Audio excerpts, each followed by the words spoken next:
Good morning, শুভ সকাল বন্ধুরা। কেমন আছেন আপনারা সবাই? নিশ্চয়ই খুব ভালো আছেন, আমিও খুব ভালো আছি।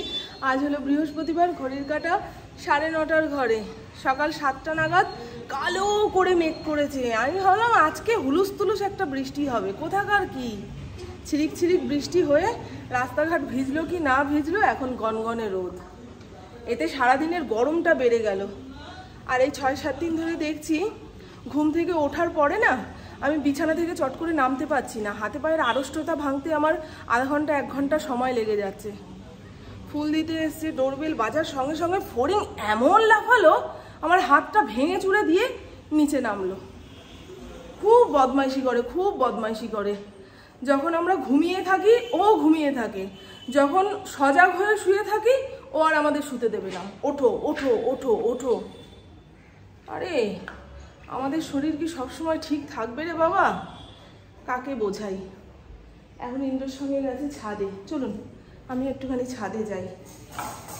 ভাবলাম গাছগুলোতে জল দিতে হবে না, একটুখানি মেঘলা করলেই এই আশা থাকে যে যাক আজকে গাছে জল দিতে হবে না, বৃষ্টির জলে পাতা মাটি ধোবে না।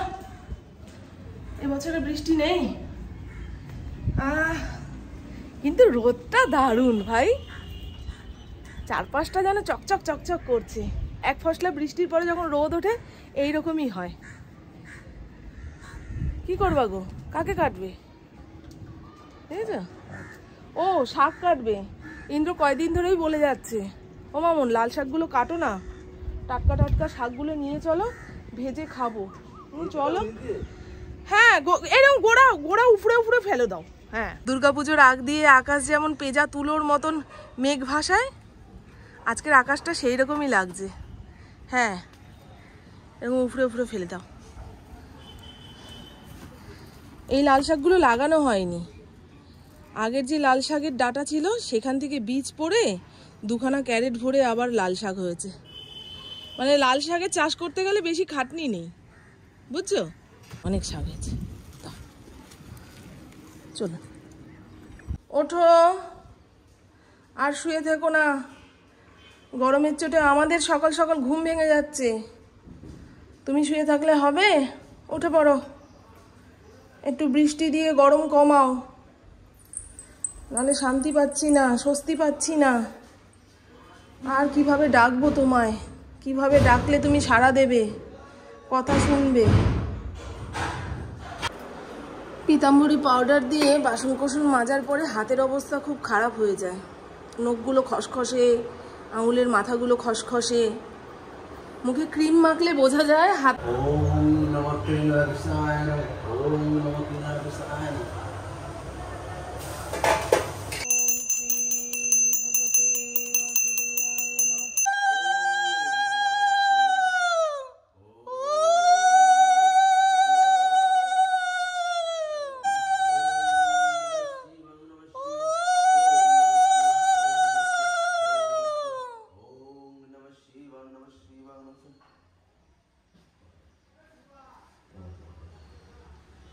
এর আগে আপনারা অনেকেই বলেছেন যে আমরা যখন ঠাকুর ঘরে আসবো ফড়িংকে যেন না নিয়ে আসি। ওকে যদি না নিয়ে আসি এই গেটের সামনে দাঁড়িয়ে ঘ্যাও ঘ্যাও ঘ্যাও ঘ্যাও করেই যাবে। ঘরের লোকের মাথা খারাপ তো করবেই, পাড়ার লোকও ছুটে আসবে। কি রে বাবা, কুকুরটাকে এইভাবে জ্বালা যন্ত্রণা দিচ্ছে, বুঝেছেন? তার থেকে ও আমাদের সঙ্গে যতক্ষণ বসার বসলো, ঘেমে নে একাসার হয়ে গেলাম। ভালো হাওয়া দিচ্ছে কিন্তু বাইরে, জানেন? কিন্তু এই রোদে বাইরে আর কে যায়? ইন্দ্রকে আজকে দেখাই, ডাক্তারবাবুর ওই তালিকাটা যে এনেছি সেটা ব্যাগেই পড়ে রয়েছে। বৃহস্পতিবার দিন উনি বসে, সকালে না সন্ধেবেলায়? সন্ধেবেলায় হলেই ভালো হয়। দেখি ইন্দ্র ফোন করুক। অল্প থাকতে থাকতেই না ডাক্তারের কাছে যাওয়া দরকার। রোগ ভোগ বেশি গাড়িয়ে গেলে রুগীরও কষ্ট, পকেটের টাকাও খসবে অনেক, তাই না? ঘরের মহিলারা যদি অসুস্থ হয় তাদের পেছনে 5 টাকা 10 টাকা খরচা করতে হলেই দেখবেন ঘরের কর্তাদের মুখ এইরকম। তার সঙ্গে শ্বশুরবাড়ির লোক যদি সঙ্গে থাকে। বউ এমন একটা জিনিস যাদের রোগ ভোগ কিচ্ছু হওয়া চলবে না, কিচ্ছু না। হলেও বলে ওষুধ এনে খেয়ে সারিয়ে ফেলতে হবে। পুকুর জন্য কিছুটা ভাত ভাজা রাখলাম, ডাক দিলাম পুকুকে, আসছি বলে সে আর আসে না। আর ডাক্তারবাবুর সঙ্গে কথা হয়ে গেছে, দুপুর 3টের সময় যাব আমরা, মানে আমার জন্য যাব, ইন্দ্র সঙ্গে যাবে। না এক মগ উষ্ণ গরম জল নিয়ে বসি। সকালে এমনি জল খেয়েছি, তবে দিনে 3 থেকে 4 বার যদি উষ্ণ গরম জল খাওয়া যায় ওজন তাড়াতাড়ি কমবে, কিংবা ওই মেটাবলিজম পাওয়ারটা বাড়বে। এর আগের দিন আমার মুখে পোস্তর বদনাম শুনে অনেকেই বলেছিলেন, মামন জেকে পোস্ত আনো। আজকে জেকে পোস্ত নিয়ে এসেছি। এইটুকু পোস্তর দাম 135 টাকা। ভাবা যায়। সব ঝিঙা পোস্তর মধ্যে দেব না, 3খানা রেখে দিলাম। আর ঝিঙের খোসাটা রসুন, কালো জিরা, শুকনো লঙ্কা দিয়ে বাটি। গায়ের ব্যথা বীজ কিংবা সর্দি কাশি বর্ষাকালে যেটা হয় আর কি, সেই সমস্ত কমাতে গেলে রসুন হচ্ছে ধন্বন্তরী ওষুধ। কালকে আমার কাকিও বলেছিল, ওই 1 কোয়া রসুন একটু বেটে খা, দেখবি গায়ে পায়ের ব্যথা কমে যাবে। না বাবা, ওই অত টোটকা দিয়ে শরীর সারানোর অবস্থাতে আমি নেই। আর ডাক্তারখানায় যাওয়ার নাম হয়েছে তো ভেতরে ভেতরে একটা টেনশান চলছে, যে ডাক্তারবাবু কি বলবে না বলবে, রোগটা সারবে কি না। আগে এই সমস্ত জিনিস নিয়ে ভাবতাম না, বয়স যত সামনের দিকে এগোচ্ছে শরীরে একটা কিছু হলেই আমি চিন্তা ভাবনা করি। সুস্থভাবে বাঁচতে যাই বন্ধু। ঝিঙের খোসাগুলোকে ভালো করে ধুয়ে প্রেসার কুকারে 4টে সিটি দিয়ে নিয়ে তারপরে বাটবো। ঘড়ির কাঁটা 12টার ঘরে, সকালের খাবার খাবো ওই ওটস দিয়ে, আম দিয়ে। আর কয়েকদিন হিমসাগর আম বাজারে পাওয়া যাবে, তারপরে তো ল্যাংড়া আম। যতদিন হিমসাগর আছে খেয়ে নি। গরমকালে আমের স্বাদ পুরো অন্য রকম। রোদ বৃষ্টিতে গাছে পাকা আম, এই আমের সঙ্গে কি আর সারা বছরের আমের তুলনা? তাই যতই ডায়েট করি না কেন, যতদিন আমার প্রিয় আম বাজারে রয়েছে 2-1টা করে খেয়ে নেব। আবার একটা বছরের অপেক্ষা, সেই গরমকাল। খাওয়া যখন কপালে নেই, অর্ধেক ওটস উপচে পড়ে গেছে। ভাবছি একটু বিউলির ডাল বানিয়ে রাখি, যা ঝিঙে আলু পোস্ত থাকবে, বিউলির ডাল থাকবে, তা দিয়ে রাতও চলে যাবে। 2 বেলা রাঁধতে ইচ্ছা করে না। রাতে রান্না করা মানে ওই আলুর চচ্চড়ি। কি যে আলুর চচ্চড়ি খায় কে জানে।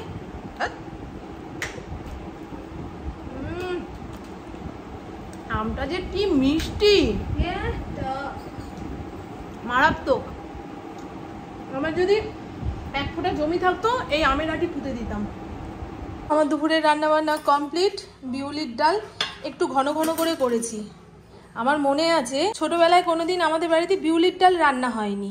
আমি যখন কলেজে পড়তাম এক বান্ধবীকে ডাকতে গেছি খাওয়ার টাইমে, তাদের ডাইনিং টেবিলের ওপরে একটা বাটির মধ্যে মনে হচ্ছে ডাল ভাত খেয়ে হাত ধোয়া জল কেউ রেখে দিয়েছে, এতটাই পাতলা ডাল।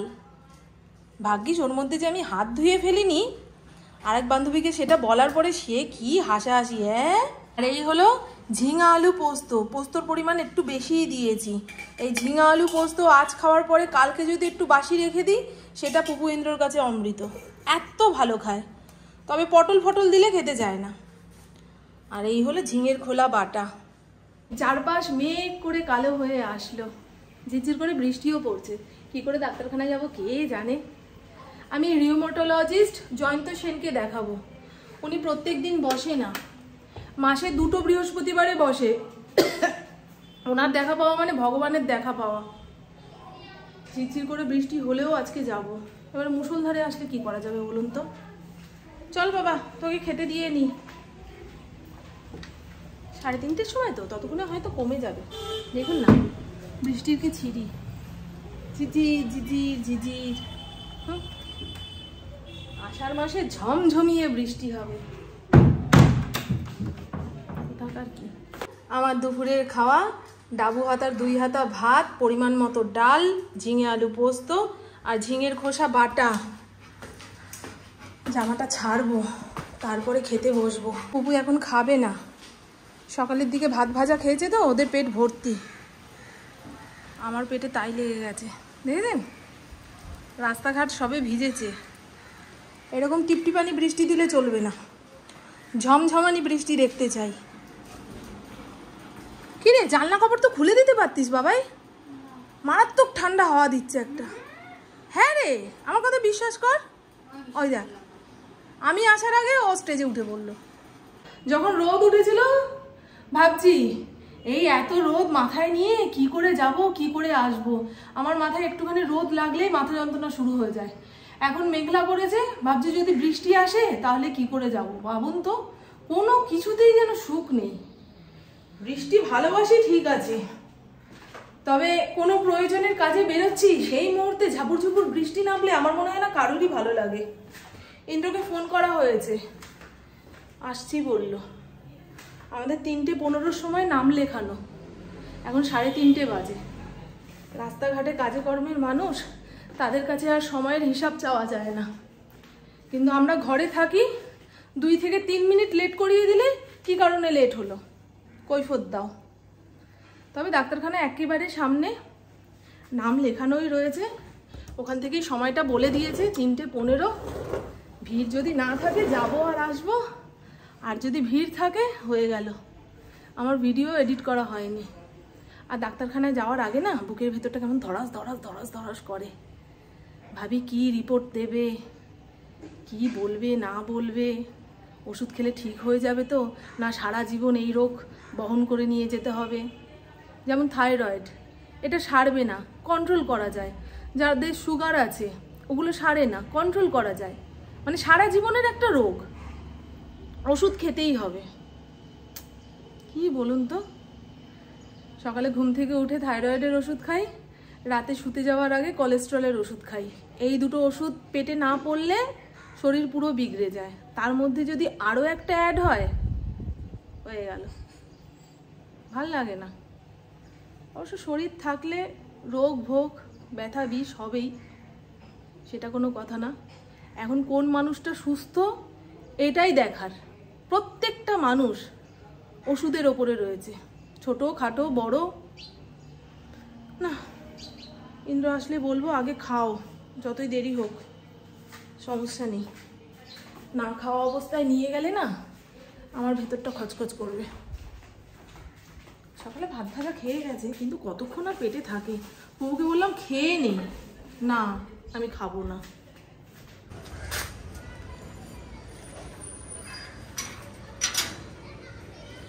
এরপরে কি আবার বেরোতে হবে নাকি? না, কাজ শেষ। ইন্দ্রর বুকে ব্যথা শুরু হয়ে গেছে। সারাক্ষণ বুকের বাদিকটা টিপে টিপে দেখলে এমনিই ব্যথা বেড়ে যায়। ইয়ার কি তুমি মারছো না, মাথা থেকেও বের করতে হবে যে আমার সব সময় ব্যথা হচ্ছে। আর যদি ব্যথা হয় ডাক্তার দেখাও। ডাক্তারের কাছে রিপোর্ট করিয়েছে, 1 মাস বাদে যেতে বলেছে।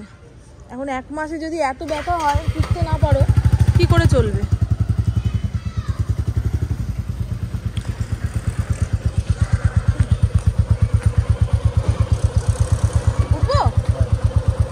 গাড়িটা তো পুরো কাদা কাদা হয়ে গেছে। পায়ের কাদা সব গাড়িতে উঠে, রাস্তাঘাট পুরো ফাঁকা।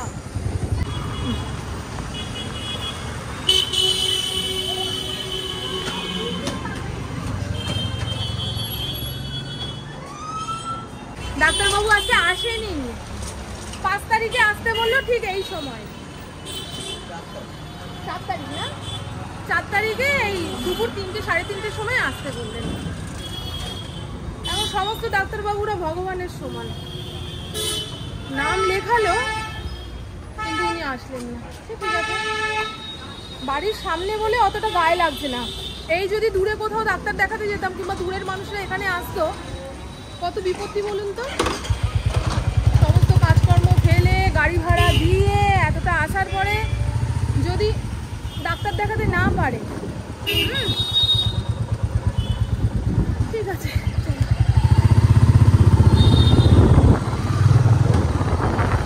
হরে কৃষ্ণ কৃষ্ণ কৃষ্ণ হরে হরে, হরে রাম রাম রাম হরে হরে, হরে কৃষ্ণ কৃষ্ণ কৃষ্ণ হরে হরে, হরে রাম রাম রাম হরে হরে, বললাম ঘরের সব লাইটগুলো জ্বালা, কথাটা শুনতে পেলি না?